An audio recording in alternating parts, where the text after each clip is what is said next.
Hello everyone. तो जैसे कि हम लोगों ने पिछले एपिसोड में देखा था कि लिटिल गर्ल के ऊपर एक बीस्ट ने हमला कर दिया था, पर सुफेंग वहां पर आके उस बीस्ट को मार दिया था और उसके बाद सुफेंग वहां से चला गया था। तो इस एपिसोड के शुरुआत में हम लोग चेंगसिंग हॉल के चेंगसिंग मास्टर को देखते हैं, जो कि हॉल के अंदर बैठा था और उसके पास एक बंदा आया था जो कि कहने लगता है कि अब तो फिश अपने कांटे में फंस चुका है। तीनों यंग मास्टर तो नॉर्दर्न शॉप के अंदर चला गया है और हमारा प्लान तो सही से काम कर रहा है। और उसकी ऐसी बात से तो हॉल मास्टर बहुत ही खुश हो रहा था और वो कुछ शैतानी प्लान बना रहा था अपने दिमाग में। और फिर अगले सीन में हम लोग सुफेंग को देखते हैं जो कि विल डॉग के साथ जंगल के बीच से जा रहा था और फिर तभी विल डॉग की पैर एक स्नेक के ऊपर पड़ती है, जिससे कि वो वहाँ पर डर के मारे गिर जाता है। और उसके बाद हम देखते हैं कि लिटिल मंकी सुफेंग को कुछ बोलने की कोशिश कर रहा था और फिर हम देखते हैं कि लिटिल मंकी तालाब से पानी लेके अपने सर पर छिड़क रहा था और वो विल डॉग की तरफ दिखाकर हंस रहा था। और फिर हम देखते हैं कि वो एक पत्ते को लेके छतरी की तरफ अपने सर पर यूज कर रहा था। इसका मतलब कि वो उस छतरी वाली सीन को बताने की कोशिश कर रहा था सुफेंग को। पर विल डॉग तो उसकी ऐसी हरकत से बहुत ही तंग आ चुका था और वो कह रहा था कि ये मंकी कहना क्या चाहता है। और फिर सुफेंग तो सब कुछ समझ जाता है और फिर सुफेंग विल डॉग से कहने लगता है, क्या तुमने कल रात अपना अम्ब्रेला उस लड़की को दी थी और ऐसा कब से होने लगा? तुम तो एक बहुत बुरा इंसान हो जो सबको मारते रहे हो। और फिर विल डॉग गुस्से में आके कहता है कि मैं उसे छतरी दिया था, पर ऐसा नहीं कि मैं अच्छा हूँ, मैं सबको मारता रहा हूँ और मैं अब तक 800 लोगों को मार चुका हूँ। पर सुफेंग कहता है कि उससे मेरा क्या मतलब, तुम 800 या 1000 लोगों को मारो। और फिर सुफेंग कहने लगता है कि इसका मतलब ये है कि तुम भी ब्यूटी की ही रक्षा करते हो। और उसकी ऐसी बात से तो विल डॉग बहुत ही गुस्सा हो रहा था और फिर वो सोचने लगता है कि कल रात वाली लड़की तो सच में ही बहुत ही खूबसूरत है। पर वो तभी देखता है कि सुफेंग तो उसके सामने से गायब हो चुका है। और फिर अगले सीन में हम लोग कुछ आदमियों को देखते हैं जो कि डीमन सेक्ट को ढूंढते हुए वहां पर आया था और फिर वो आते ही वहां पर एक दलदल के अंदर फंस जाती है जहां पर कि वो लोग सारे डूब रहा था। पर तभी वहां पर कुछ सीनियर्स आके उन सबको बचा लेती है। और फिर सियाओ कहने लगता है कि डीमन लोगों के ये प्लान था ताकि वो लोग हम लोगों को यहाँ पर फंसा सके और इसलिए मुझे लगता है कि हम सबको बहुत ही चौकन्ना रहना पड़ेगा। और फिर हम देखते हैं कि एक मॉन्ग आके कहता है कि इसके बाद तुम्हारा प्लान क्या है। और फिर सियाओ कहने लगता है कि आप तो यहाँ पर शाम होने वाली है, इसलिए मुझे लगता है कि हम लोगों को यहीं पर ही ठहरना चाहिए। और फिर अंधेरा हो जाता है और फिर हम लोगों को चेंगसेंग हॉल के अंदर का सीन को दिखाया जाता है जहां पर कि उन लोगों की सेना का एक लीडर आके चेंगसेंग हॉल की हॉल मास्टर से कह रहा था कि ये तीनों मास्टर को हम लोगों को इतनी हल्के में लेना नहीं चाहिए, क्योंकि ये तीनों यंग मास्टर बहुत ही पावरफुल है, कहीं ऐसा ना हो जाए कि वहां पर हम लोगों को ही हारना पड़े। पर हॉल मास्टर उसकी ऐसी बात से बिल्कुल भी एग्री नहीं था। वो सिर्फ उससे कहता है कि तुम बस अपनी टीम को अच्छे से लीड करो और मेरे ऑर्डर की इंतजार करो, हम तो आज रात ही उन सब पर अटैक करेंगे और उन सबको वहीं पर ही हराएंगे। और फिर उसकी ऐसी बात से हम लोगों को पता चलती है कि आज रात वो लोग किंगोंग सेक्ट के सारे डिसाइपल के ऊपर हमला करने वाली है और आज रात ही वो सब लोगों को मार देगा। और फिर हम लोग अगले सीन में किंगोंग सेक्ट के सारे लोगों को देखते हैं जो कि एक जगह पर कैंप लगाकर बैठा था और वो लोग ऐसे आसपास के सारे जगह को चेक भी कर लिया था ताकि वो लोग वहाँ पर सेफली रह सके। और फिर वहाँ पर हम लोग लू को देखते हैं जो कि किसी बात से बहुत ही परेशान था, इसलिए सिया भी उसके पास आ जाती है बात करने के लिए। और दूसरी तरफ हम लोग लू को देखते हैं जो कि एक लड़के के साथ बैठकर बातें कर रहा था और वो लोग चेंगसेंग हॉल के बारे में ही कुछ बात कर रहा था। और फिर सियाओ तभी उन लोगों के पास चला जाता है और फिर फेरी ली कहने लगता है कि आज रात हम लोगों को यहाँ पर रुकना नहीं चाहिए था और आज ही रात ही हम लोगों को चेंगसेंग हॉल के ऊपर हमला कर देना चाहिए था। पर ली कहने लगता है कि आज तो बहुत ही रात हो चुका है, इसलिए हम लोग वहाँ पर नहीं जा सकते, इसलिए हमें लगता है कि हम लोगों को यहाँ पर रुक कर ही वेट करना चाहिए सुबह के लिए, ताकि हम लोग सुबह होने से ही उन लोगों पर अटैक करना शुरू कर सके। और फिर सियाओ उन दोनों को एक छोटी सी पैकेट देता है। और दूसरी तरफ हम लोग लू को देखते हैं जो कि अभी तक बहुत ही परेशान था, वो किसी बात को लेकर बहुत ही टेंशन कर रही थी और ऐसे ही वो लोग वहाँ पर रात बिताने लगती है। और दूसरी तरफ हम लोग सुफेंग को देखते हैं जो कि एक ऊंची पहाड़ के ऊपर से पूरे नॉर्दर्न स्वैप को एनालाइज कर रहा था और वो कैलकुलेट कर रहा था और वो कैलकुलेट करते हुए कहता है कि मेरे हिसाब से आज ही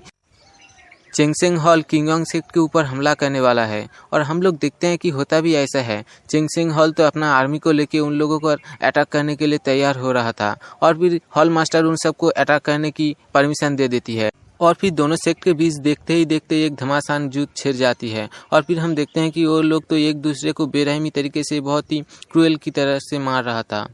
और दूसरी तरफ हम लोग सुफेंग को देखते हैं जो कि कैलकुलेट करते हुए कह रहा था कि किंगोंग सेक्ट को हराना इतना आसान नहीं है, इसके लिए चेंगसेंग हॉल को भारी कीमत चुकाना पड़ेगा। और फिर हम देखते हैं कि तीनों यंग मास्टर अब बाहर आ चुका था और वो लोग आते ही सब पर अटैक करना शुरू कर देता है और वो एक एक करके चेंगसेंग हॉल के सारे लोगों को मार रहा था। और दूसरी तरफ सुफेंग कैलकुलेट कर रहा था कि अब तो कुछ लोग चेंगसेंग हॉल के ऊपर ही हमला करने जाने वाली है और वो लोग वहां पर जाकर ही फंस जाएगी। और फिर हम देखते हैं कि सच में कुछ लोग चेंगसेंग हॉल के ऊपर हमला करने के लिए आ रहा था, पर वहां पर एक बिछे हुई फॉर्मेशन के अंदर वो सब लोग बंद हो जाता है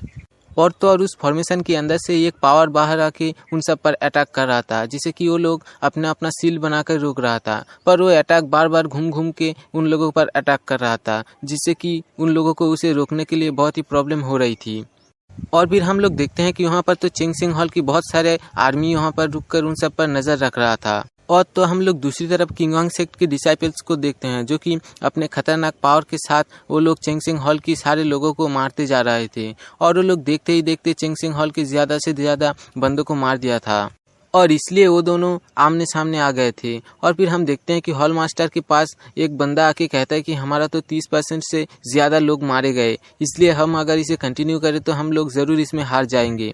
और दूसरी तरफ हम लोग सियाओ को देखते हैं जो कि प्लान बना रहा था कि कोई एक एक करके हमला करने नहीं जाएगा, सब लोग एक साथ ही हमला करेंगे वरना हम लोग ही हार जाएंगे। और दूसरी तरफ हम हॉल मास्टर को देखते हैं जो कि अपने सेना को कहता है कि तुम सब लौट जाओ, मैं इन सबको देखता हूँ। और फिर हम देखते हैं कि हॉल मास्टर के सारे सेना दौड़ते हुए वहाँ से भाग जाता है और फिर हॉल मास्टर उन तीनों यंग मास्टर के साथ और बाकी सारे सेक्ट के साथ ही लड़ाई करना शुरू कर देता है। और दूसरी तरफ हम लोग सुफेंग को देखते हैं जो कि चेंगसेंग हॉल के आगे आ गया था और वो वहाँ पर आते ही अपने पावर का यूज़ करते हुए वहाँ का चेंगसेंग हॉल के सारे लोगों को मार देता है। और दूसरी तरफ हम लोग हॉल मास्टर को देखते हैं जो कि अपने हाथ पे रखे ट्रेजर के अंदर से एक बहुत बड़ा पत्थर निकाल के उन लोगों पर अटैक करता है, पर किंगोंग सेक्ट के सारे लोग एक साथ ही अटैक करके उस पत्थर को टुकड़े टुकड़े कर देते हैं और फिर वो लोग एक साथ ही हॉल मास्टर के ऊपर अटैक करना शुरू कर देता है। पर हॉल मास्टर भी कुछ कम नहीं था, वो भी अपने ट्रेजर की मदद से उन लोगों को बहुत ही अच्छी कड़ी टक्कर दे रहा था।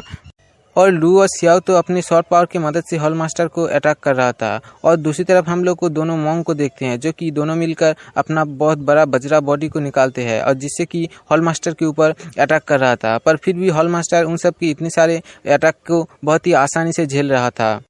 और हॉल मास्टर अपने हाथ में रखे ट्रेजर को यूज़ करते हुए उन लोगों के सामने से गायब होकर उन लोगों के बीच आ जाता है, जहां पर आते ही अटैक कर देता है। और फिर हम देखते हैं कि हॉल मास्टर उन सबको बहुत ही अच्छी से टक्कर दे रहा था। और फिर हम देखते हैं कि हॉल मास्टर फिर से एक बहुत बड़ा पत्थर को निकाल के उन सब पर अटैक कर देता है, पर वो दोनों मॉन्ग मिल के अपने बेल का यूज़ करते हुए उस पत्थर को तोड़ देता है। और फिर हॉल मास्टर एक पोर्टल बना के उसके अंदर से बहुत सारा नीडल उन पर थ्रो करती है, पर वो लोग उससे भी बच जाती है। और फिर हम लोग देखते हैं कि सियाओ समझ जाता है कि उसके हाथ में जो ट्रेजर है वो उसकी पावर को यूज़ करते हुए इतने सारे लोगों को टक्कर दे रहा था, इसलिए वो एक लड़के से कहता है कि उसका एनर्जी सोर्स को ढूंढो और उसे ख़त्म करो। और फिर हम लोग देखते हैं कि एक बंदा पीछे रह के अपने टेक्निक के मदद से उसकी पावर को एनालाइज करने की कोशिश करता है और फिर कुछ देर के बाद उसे पता चल जाता है कि वो जिस ट्रेजर का यूज़ कर रहा है वो तो असल में पांचों एलिमेंट को कंट्रोल कर रहा है और उसका जो आई है उसे ख़त्म करने से उस ट्रेजर की पावर को ख़त्म किया जा सकता है।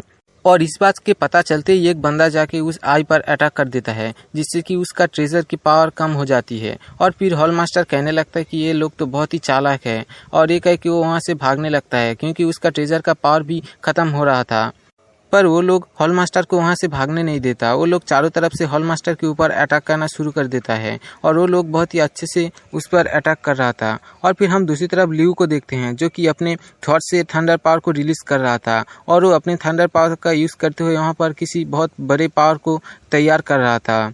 और इधर तो हॉल मास्टर अपने ट्रेजर के बिना ही उन सब पर भारी पड़ रहा था। और फिर हम लोग देखते हैं कि लियू देखते ही देखते अपने खतरनाक थंडर पावर को एक्टिव कर लेता है और उसके बाद वो अपने खतरनाक थंडर पावर से उस हॉल मास्टर के ऊपर अटैक कर देता है। और दूसरी तरफ हम लोग सुफेंग को देखते हैं जो कि वहीं पहाड़ी के चोटी के ऊपर से इन सारे चीज़ को एनालाइज कर रहा था। और फिर इसी के साथ ही ये एपिसोड यहीं पर ही ख़त्म हो जाती है। दोस्तों, अगर आपको मेरी एक्सप्लेनेशन अच्छी लगी हो तो मेरे चैनल को सब्सक्राइब कर देना।